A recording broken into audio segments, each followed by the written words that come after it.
The humid Saturday morning air of the willows at water's edge hung thick and still, a placid curtain over the meticulously manicured lawns of the community.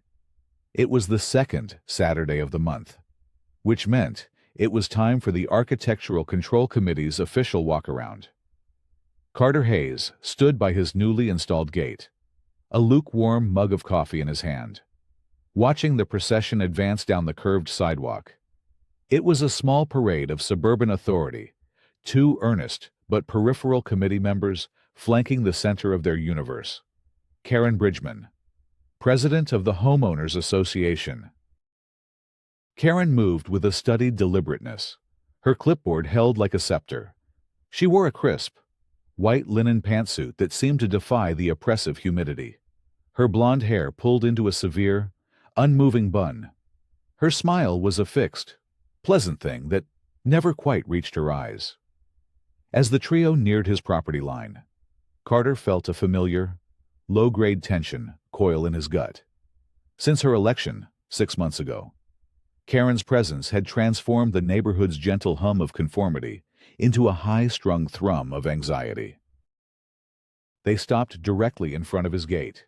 It was a simple, elegant structure of black powder-coated steel, its clean vertical lines designed more for security than for show. Carter had spent weeks researching, ensuring the design was understated and the installation flawless. More importantly, it was necessary. Karen's gaze swept over it, her pen tapping a rhythmic, judgmental beat against her clipboard. The two other committee members shifted their weight, their faces blank masks of neutrality. Well, this is rather fortress-like for our community, isn't it? Karen's voice was light, infused with a feigned, neighborly curiosity that felt sharper than any overt criticism. The comment hung in the air, a public assessment delivered for the benefit of anyone within earshot. Mr. Henderson, watering his petunias across the street, paused and looked over. Carter maintained a calm, polite expression he'd perfected during years as a registered nurse in a high-stress emergency department. "Good morning, Karen," he said, his tone even. "It was approved by the city to ensure my father's safety. He's living with me now, and his mobility isn't what it used to be." He offered a small, disarming smile. "I have all the city permits and inspection certificates on file, if the committee needs copies for its records." Karen's own smile tightened fractionally. "The city's concerns are, of course, their own," she said, the words dripping with condescension. "Our governing documents, however, speak to a different standard, a community-forward vision." She made a neat, decisive checkmark on her form, the scratch of the pen unnaturally loud in the quiet morning. "We'll be in touch." She turned and continued her procession down the street, leaving Carter standing in a wake of polite hostility. He watched them go, the coiled tension in his stomach hardening into a cold knot of apprehension. He looked at the gate, his shield, his peace of mind, and knew, with a certainty that chilled him despite the heat, that this was only the beginning. Carter's life was a carefully balanced equation of 12-hour nursing shifts, meticulous medication schedules, and the quiet, constant worry that came with caring for an aging parent. His father, William, a former history professor with a mind as sharp as ever, was trapped in a body that had begun to betray him. His legs, weakened by neuropathy, were unsteady even with the aid of a walker, and his moments of forgetfulness were becoming more frequent. The gate was the solution to a problem that kept Carter awake at night, the terrifying possibility of William wandering out of the house while Carter was at the hospital, or the even greater fear of someone walking in. The house at 1528 Tulip Lane was more than just a home. It was a sanctuary he had promised his father after his mother passed. Every modification, from the grab bars in the shower to the ramp at the back door, was part of that promise. The Willows had seemed perfect when he first moved in quiet, safe, with wide sidewalks and mature oak trees. But that was before Karen Bridgman's ascent. Her husband's lucrative real estate development business had collapsed spectacularly a few years back. A local scandal that had left them financially diminished, but, in Karen's case, with a seemingly unquenchable thirst for control, the HOA presidency had given her a new kingdom to rule, and she ruled it with an iron fist, wrapped in the velvet glove of procedural correctness. She's running a tight ship. Arthur Vance, his next-door neighbor, had remarked a few weeks ago while they were both tending their flower beds. Arthur was a retired accountant in his late 60s, a man whose life was governed by the comforting logic of spreadsheets and balanced ledgers. A little too tight for my taste. Fined me $50 last month. Said my recycling bin was visible from the street for 3 hours past the designated time. He had shaken his head, a wry but weary smile on his face. You've got to watch your step with that one. Carter thought of Arthur's warning as he sat at his dining room table a week after the walk-around, staring at the crisp, green and white envelope in his hand. It had arrived via certified mail, forcing him to sign for it at the door, a clear signal that its contents were not a friendly reminder. His hands were steady as he slid a knife under the seal. Inside, a single sheet of heavy bond paper from Apex Management Solutions, the property management company that served as the HOA's administrative arm, detailed his transgression. It wasn't a courtesy notice. Karen had skipped that step. This was a formal violation notice. RE, non-compliant architectural modification, at 1528 Tulip Lane. Dear Mr. Hayes, this letter serves as formal notification that your property is in violation of the covenants, conditions, and restrictions, CC&Rs, of the Willows at Water's Edge Homeowners Association. An inspection by the Architectural Control Committee has identified an unapproved gate structure that fails to comply with. The letter cited CC&R POR 5.3, a vaguely worded clause about maintaining the aesthetic harmony and uniform appearance of the community. It was a catch-all, a weapon of subjective interpretation.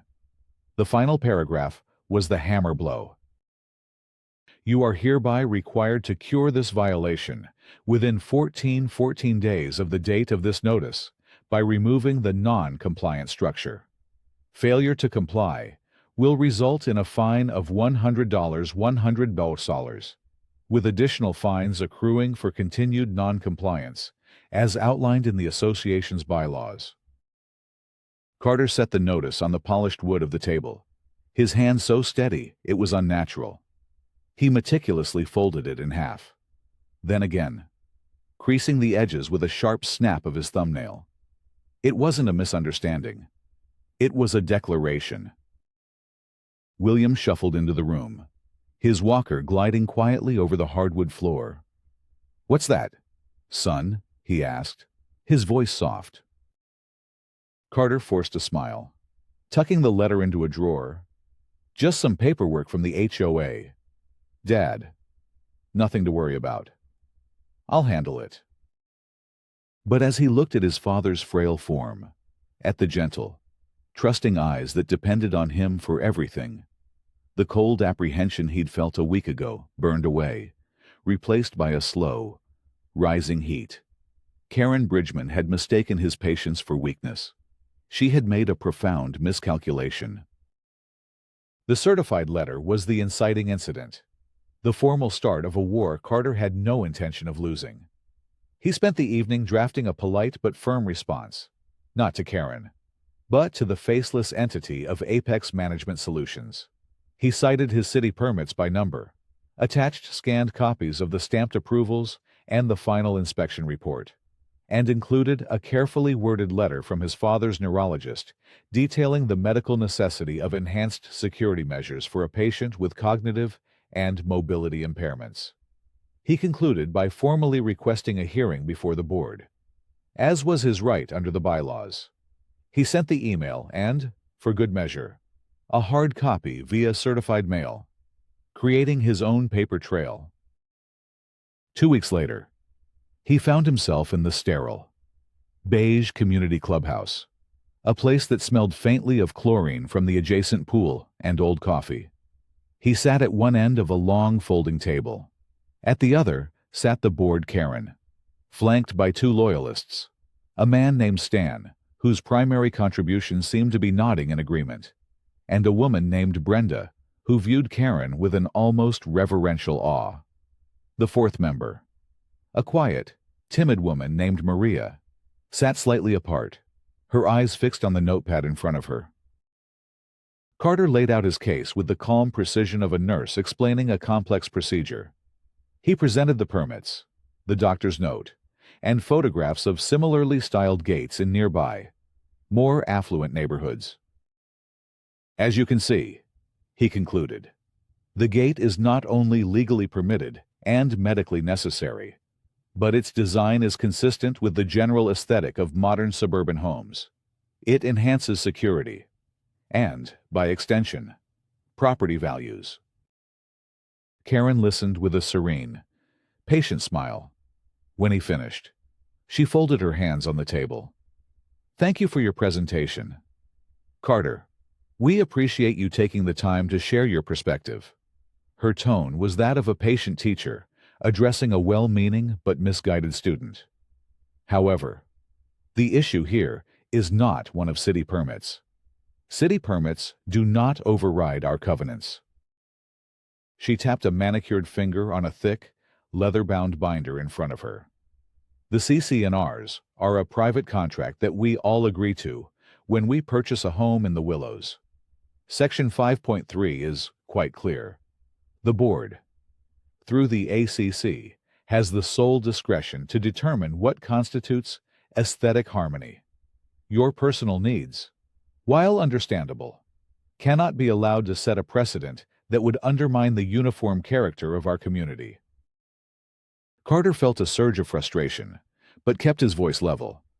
But the ACC has never published any formal standards for gates, without objective guidelines. How can this decision be anything but arbitrary? Karen's smile didn't waver. The standard is the existing character of the neighborhood. An open, welcoming streetscape.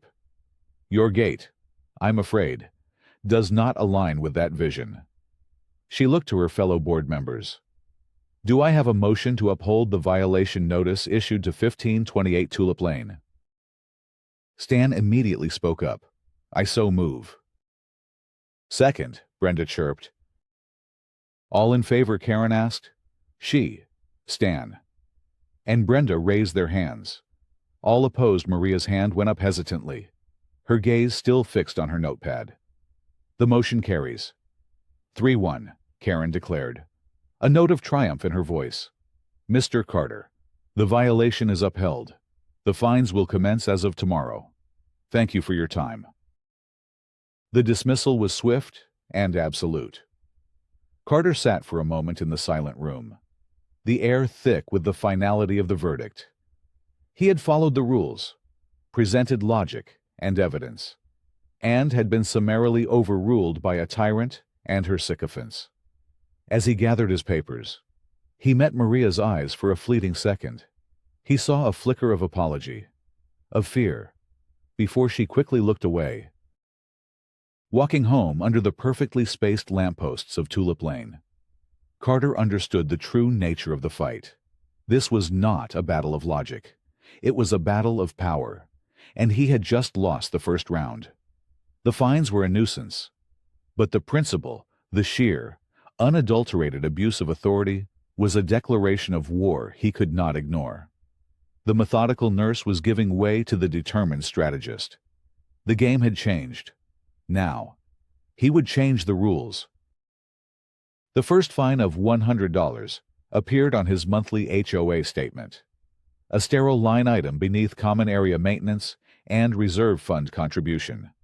Carter paid the regular dues, but left the fine outstanding, including a note that it was under dispute. He knew this was only the beginning of the financial pressure. His first move was to pivot from defense to offense. He spent a Saturday morning at his desk, a fresh legal pad, and a printed copy of the HOA's extensive governing documents in front of him.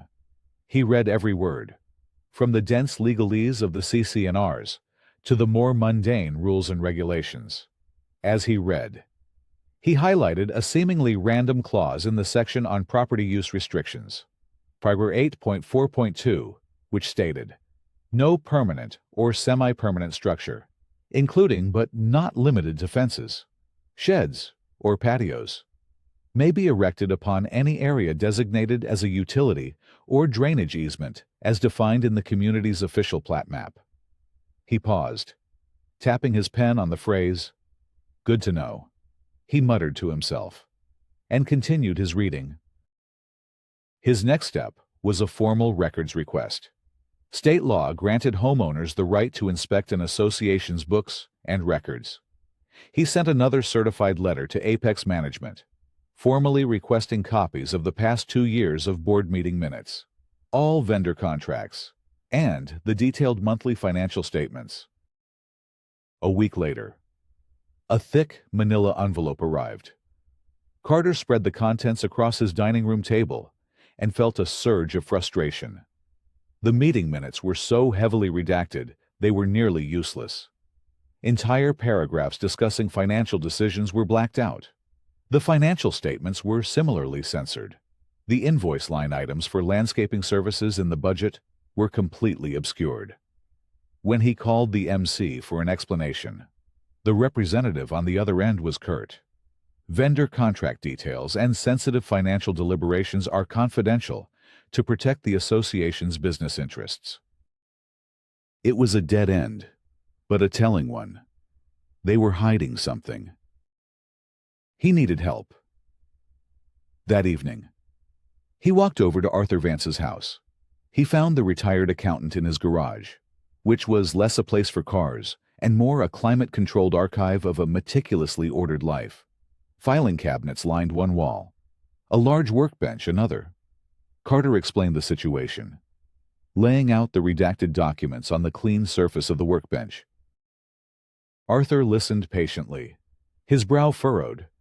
He picked up the budget summary, his practiced eyes scanning the columns of figures. "She fined me for having a bird feeder last year," he said quietly, not looking up. "Said it attracted nuisance animals. I just paid it. Seemed easier than fighting." "This isn't about a bird feeder anymore, Arthur," Carter said. "She's trying to put a lien on my house over a gate that the city approved, and now she's hiding the financials. You know this isn't right." Arthur sighed, his shoulders slumping slightly. He pointed a finger at the landscaping line item. "This is the one. Lakeside Landscaping LLC.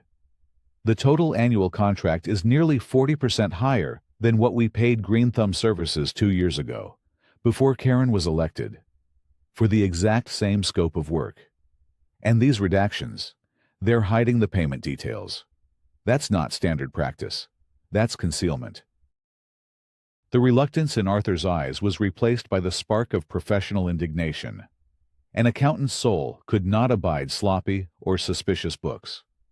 "All right," he said, a new resolve in his voice. "I'll help you. But we do this by the book. No accusations without proof." Arthur became his investigator, while Carter continued to field increasingly hostile notifications about his accruing fines. Arthur began his own quiet digging. He started with public records. Since Lakeside Landscaping LLC was a registered business, its corporate filings were available through the Secretary of State's office. A few clicks and a small fee revealed the owner, Daniel Petrov, a name that meant nothing to them. Carter, meanwhile, started talking to his neighbors. He learned he was not alone. The Johnsons at the end of the cul-de-sac had been fined for their son's basketball hoop, which they had to remove. The Patels were cited because their ornamental mailbox, which had been there for a decade, was suddenly deemed out of compliance with community standards. He discovered a clear pattern of selective and aggressive enforcement that had begun the month after Karen took office. She was consolidating power through fear. one petty fine at a time. The real breakthrough came not from a public database, but from a dusty box in Carter's own attic. He was feeling worn down. The constant pressure of the HOA battle bleeding into his work life, making him distracted and short-tempered. His father, William, noticed his son's fatigue. One afternoon, while Carter was trying to make sense of the HOA's convoluted bylaws, William shuffled into the room, holding a large plastic bin. "I was looking for some old photos," William said, "and I found this. You're Sarah's old work files." Carter's late wife, Sarah, had been a sharp, inquisitive local journalist. Her passion for uncovering the truth was one of the first things he had loved about her. He hadn't looked through her old files in years. The memories were still too sharp. He pulled out a binder labeled Local Development Projects. Inside, yellowing newspaper clippings were carefully preserved in plastic sleeves. And then he saw it. An article from 5 years ago. A full-page exposé Sarah had written for the Oak Valley Chronicle. The headline was stark: "Luxury Dreams Collapse. Bridgman Development Files for Bankruptcy Amidst Allegations of Mismanagement." The article detailed the spectacular failure of a high-end condominium project, a financial disaster that had cost investors millions. It was a well-researched, unflattering piece that laid the blame squarely on the project's over-leveraged and reckless developer, Mark Bridgman, Karen's husband. Carter sank into his chair, the crisp newspaper clipping trembling in his hand. He read the lines that quoted an anonymous source criticizing Mark Bridgman's arrogant refusal to heed expert warnings. The room felt suddenly cold. He looked at the byline by Sarah Hayes. The pieces clicked into place with sickening clarity. Karen's fixation on his gait, her immediate escalation, her refusal to acknowledge permits or reason it had never been about aesthetic harmony. It was about him. Or rather, it was about his name. It was about his wife. This was a 5-year-old vendetta, a deep and bitter grudge that had been patiently waiting for an opportunity. The gate wasn't the problem. It was just the excuse. The fight was no longer about bylaws and property values. It was now deeply, irrevocably personal. The revelation of the vendetta changed everything. It transformed the conflict from a frustrating civic dispute into something darker, more malicious. Karen wasn't just a power-hungry bureaucrat. She was a woman nursing a years-old wound, and she was using the full, impersonal weight of the HOA to exact a personal revenge. The knowledge was both chilling and clarifying. Carter now understood he could never win by appealing to reason. Karen's actions were fueled by an emotion far more powerful than logic. As if on cue, the escalation arrived. It came not in an Apex management envelope, but in the thick, intimidating cream-colored stationery of a law firm Venable, Stratton and Finch. The letter was a formal notice of intent to place Leanne on his property. The original $100 fine had metastasized, through daily penalties and newly added legal fees, into a staggering debt of $1,500. The legalese was dense and threatening. Speaking of foreclosure and damaged credit, a cloud on the title of his home, it was a direct threat to the sanctuary he had built for his father. The psychological warfare intensified.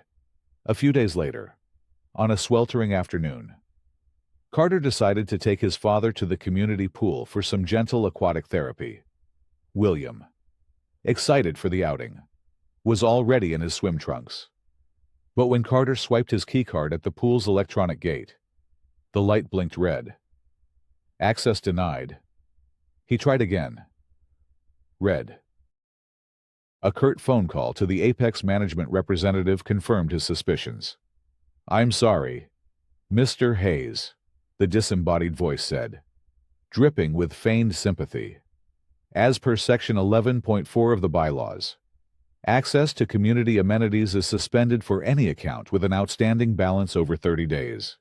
Your access will be restored once your account is brought into good standing. He was being ostracized, methodically cut off from the community he paid dues to support. The public humiliation was the point. As he and his disappointed father walked back home, they passed Brenda from the board, who gave them a pitying little smile that was worse than any insult. The pressure was taking its toll. Carter found himself losing sleep, replaying the board hearing in his mind, drafting imaginary legal arguments at 3 a.m. His patience at work, a professional necessity, grew thin. He snapped at a junior resident, something he had never done before, and was quietly reprimanded by his charge nurse. The stability he had promised his father was beginning to crack under the strain. But Carter was not the only one working. In his garage-turned-office, Arthur Vance was meticulously piecing together the puzzle of Lakeside Landscaping LLC. He had hit a wall with the owner's name, Daniel Petrov. But accountants are, by nature, persistent. He cross-referenced the business address, a P.O. box, with other public records.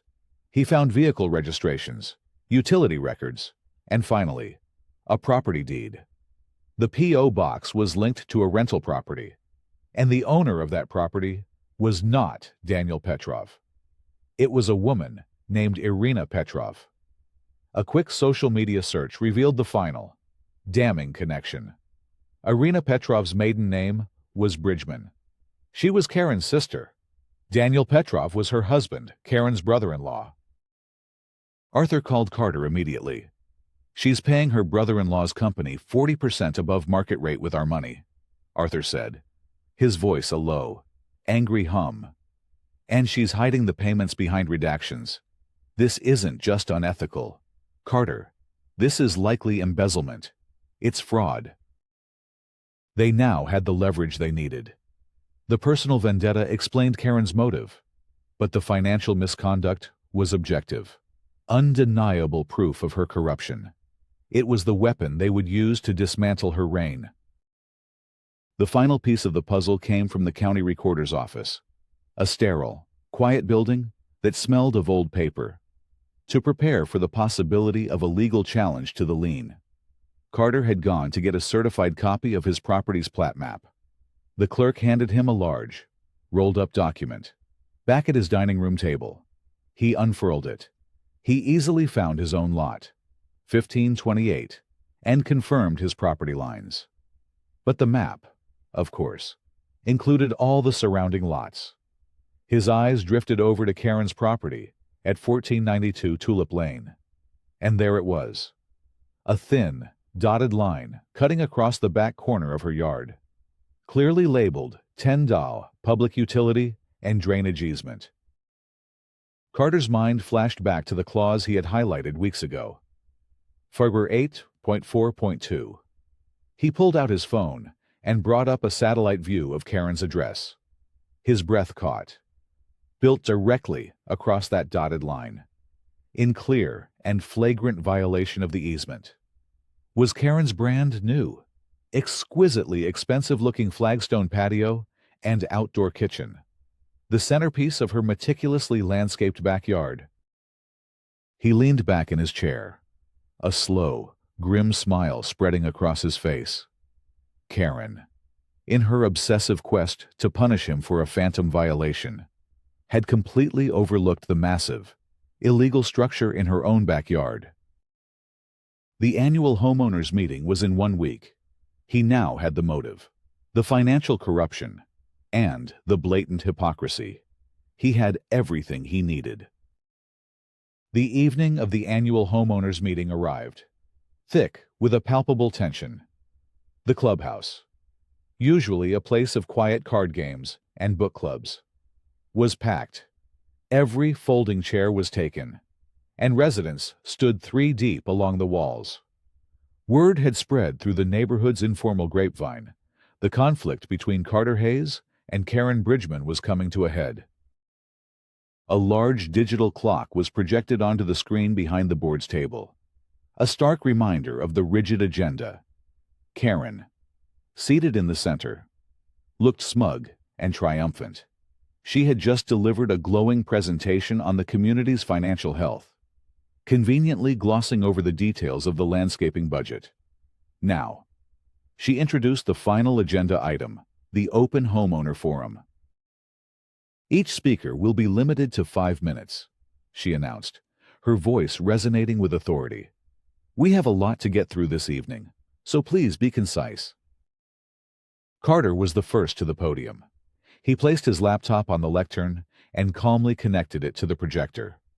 He could feel dozens of pairs of eyes on him, a mixture of curiosity, support, and, from Karen's allies, open hostility.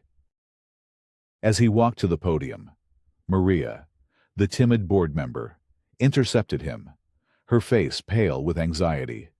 "Mr. Carter," she whispered urgently, "your evidence on the easements. I've seen the maps. It will also expose Mr. Henderson at number 42. He's 85 and just built a small wheelchair ramp Karen informally approved for him. If you go public with this, the board will be forced under the bylaws to make him tear it down. He can't afford to replace it. Please, find another way." The secondary moral dilemma hit him like a physical blow. Exposing Karen's hypocrisy meant potentially harming a vulnerable old man. He gave Maria a tight, non-committal nod and stepped up to the microphone, his mind racing. The clock on the screen behind him started its countdown 5-0. "Good evening," Carter began, his voice steady and clear, carrying easily through the silent room. "My name is Carter Hayes, and I live at 1528 Tulip Lane.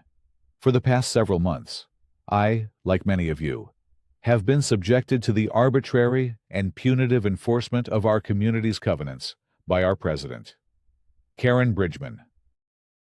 A murmur rippled through the crowd. Karen's smile tightened, her knuckles white where she gripped her pen. 4:15. Carter clicked a button on his laptop. The projector screen flickered, displaying a side-by-side comparison. On the left was the redacted HOA budget summary that had been mailed to homeowners. On the right was an unredacted invoice obtained by Arthur through a public records request made to the city, which had a copy of the contract for a permit filing. "This is our budget," Carter said, pointing to the left. "And this is the truth." He pointed to the right, where the name of the landscaping vendor was clear: Lakeside Landscaping, LLC, a company that, according to state incorporation records, is owned by Karen Bridgman's brother-in-law, a company we are paying nearly 40% above the market rate, costing this community tens of thousands of dollars a year. This isn't fiscal responsibility. This is nepotism, and it borders on fraud. Gasps filled the room. Arthur Vance, sitting in the front row, nodded grimly. Karen's face had drained of color. 2:45. Carter clicked again. The official county plat map appeared on the screen, a red circle drawn around Karen's property. He zoomed in on the dotted line running across her backyard. This is a public utility and drainage easement on the president's own property. Another click. A high-resolution satellite photograph replaced the map. Karen's beautiful, expensive stone patio and outdoor kitchen were shown sitting squarely on top of the easement. 1:30. He projected the final image, a clean, highlighted block of text from their own governing documents.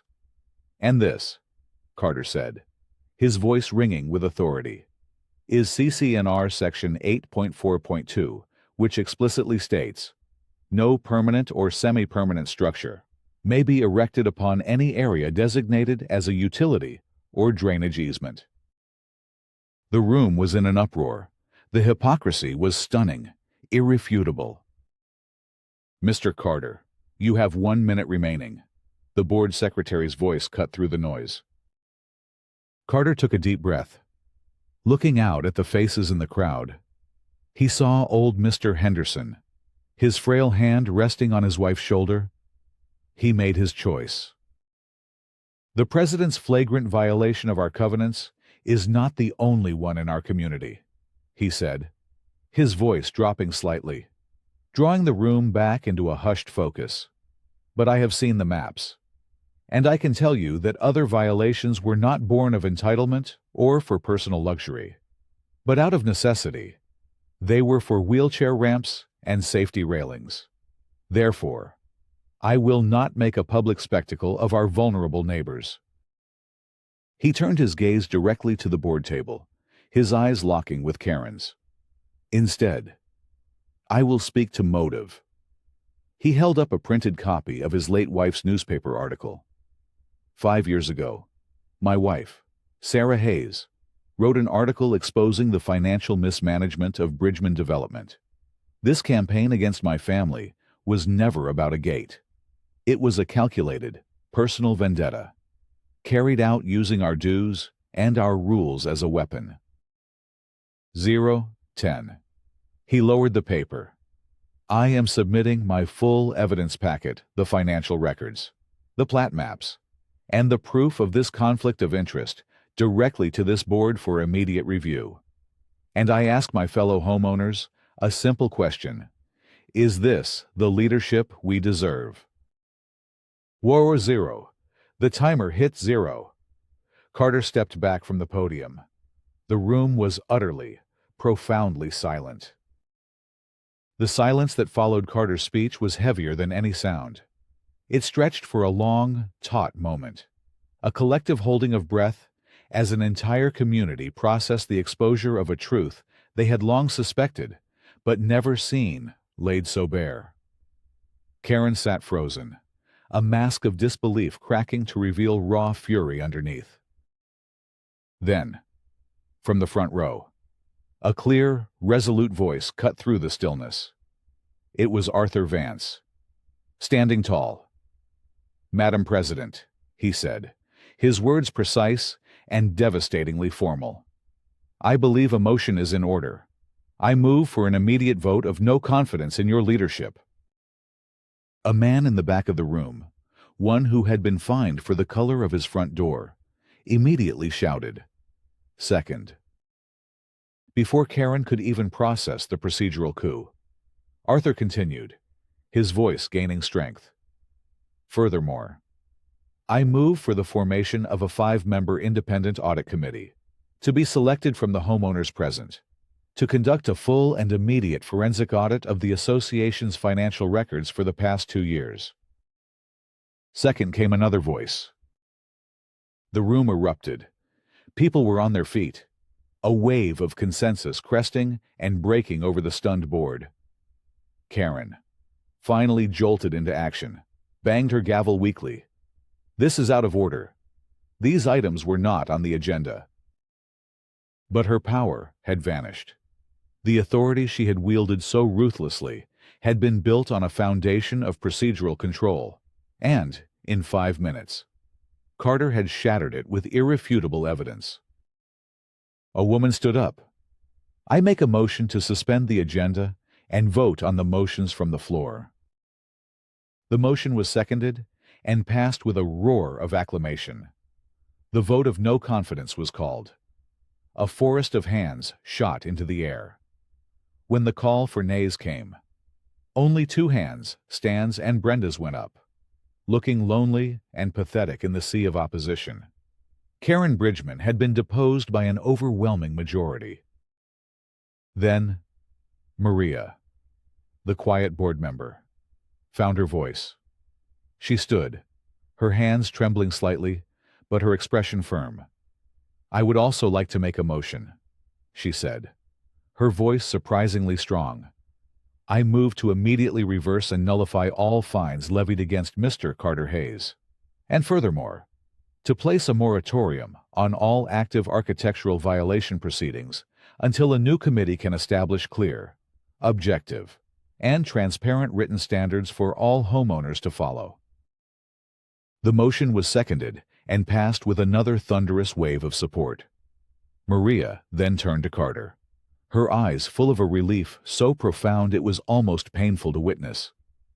"Mr. Carter," she said, her voice now loud enough for the whole room to hear, "on behalf of this board, I apologize. What was done to you and your family was wrong. Thank you for having the courage to bring it to light." Carter simply nodded, a wave of exhaustion and vindication washing over him. He watched as Karen, speechless and pale, gathered her belongings with a stiff, unnatural dignity and swept out of the room without a backward glance. The kingdom had fallen. The tyrant was gone. The quiet work of rebuilding could now begin. Months passed. The acrimonious heat of that night cooled into a productive autumn. The community began to heal, under new leadership, with Arthur Vance unanimously elected as the new HOA treasurer. A sense of fairness and collaboration returned to the Willows. The independent audit committee, working with a diligence that would have made Arthur proud, meticulously went through every invoice and contract from Karen's tenure. Carter, no longer burdened by the constant threat of liens and fines, helped draft what the community affectionately nicknamed the Carter Transparency Act, a new bylaw that mandated all HOA contracts be put out for competitive bid and all financial records be made available to homeowners through a secure online portal. The days of redacted secrets were over. One crisp November evening, Carter sat on his front porch, reading the latest community newsletter. His father, William, sat beside him, wrapped in a warm blanket, sipping a cup of tea. The black steel gate stood at the end of their driveway, not closed and locked, but wide open. It was still a shield, but it was no longer a sign of a home under siege. Carter's eyes fell upon the final article in the newsletter, a summary of the audit committee's final report. The findings were stark. The investigation had uncovered a systematic and deliberate kickback scheme. Lakeside Landscaping LLC had been overcharging the HOA by an average of 42%, and a portion of that overcharge was funneled back to Karen Bridgman through a series of disguised consulting fees paid to a shell corporation registered in her name. The evidence was so clear and damning that the committee, upon legal advice, had turned the entire findings packet over to the district attorney's office. The final sentence of the article was a quiet bombshell. Criminal charges for embezzlement and wire fraud are reportedly pending against the former president. A quiet sense of finality settled over Carter. The war was truly over. Its last battles to be fought not in a clubhouse, but in a courtroom where Karen's brand of procedural bullying would hold no sway. He folded the newsletter and placed it on the small table between them. William looked out at the peaceful, tree-lined street, at the warm glow of lights in their neighbors' windows. He reached over and placed his hand on his son's arm. "You did a good thing, son," he said, his voice full of a quiet pride. "You fought the rules, not the woman, and you made this a better place for everyone." Carter looked at his father, then at the open gate, standing sentinel under the twilight sky. It was no longer a symbol of conflict, but of a difficult peace, hard-won through diligence, evidence, and the simple, unwavering conviction that one man, armed with the truth, could indeed defend his sanctuary.